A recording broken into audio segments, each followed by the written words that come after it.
Hi, I'm Henze, an artist, urban sketcher, and art teacher dedicated to guiding you on your creative journey.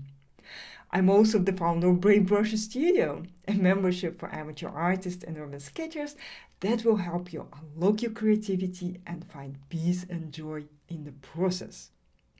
In this week's video, you'll learn how to mix gouache colors using a limited palette. For me, gouache is the perfect medium for beginners. If you've never painted before, gouache allows you to get great results right from the start. While it's a water-based medium, it's much easier to use than watercolors because it's very forgiving and allows you to correct your mistakes. Gouache is also easy to revitalize with water if it dries on your palette. So, are you ready? Let's get started. If you are new to gouache, I would recommend you choose a limited color palette at the beginning because it will force you to learn how to mix colors. So you will be able to develop your own unique color palette, decide which paints you like to add to your kit more precisely, and make a more knowledgeable choice when you buy new colors.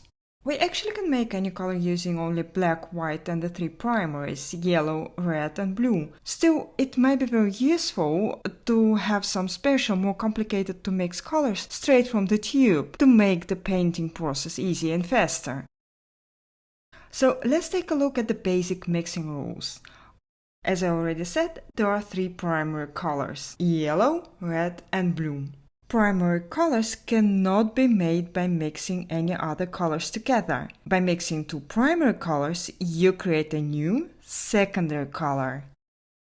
I get all of them twice on the palette, so it will be easier to mix, and I can do it less carefully.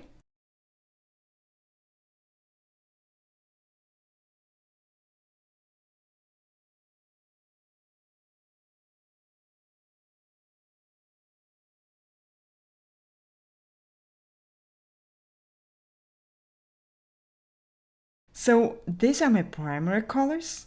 Now we can start mixing. Yellow and blue make green. The amount of one or the other will not only change the mixture's darkness, but also how green it is. This first mixture is very fresh lime green. But if we add some more blue, we get this beautiful kind of sap green, which is amazing for painting greenery. Yellow and red make orange. And also here, where in proportions we can get a kind of pumpkin orange or this wonderful darker orange.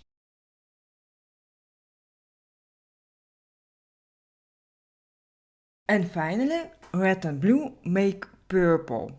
But as you can see, purple is actually quite challenging to create. It looks more like maroon now, and the reason for that is the primers I've used. Maybe you have already noticed that there is a huge range of yellows, reds and blues available. And depending on what primers you use, the mixture might look totally different.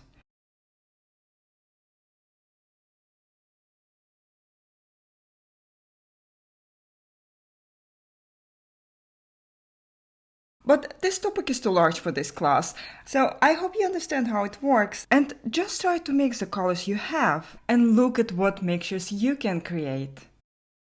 One last thing I want to show you is another mixing technique. I like it the most with a dry brush because of textures, of course, you understand. I apply a color on paper first and then add another color next to it, and also over and between it. I don't really mix everything, just here and there, but I create this wonderful and very interesting color texture.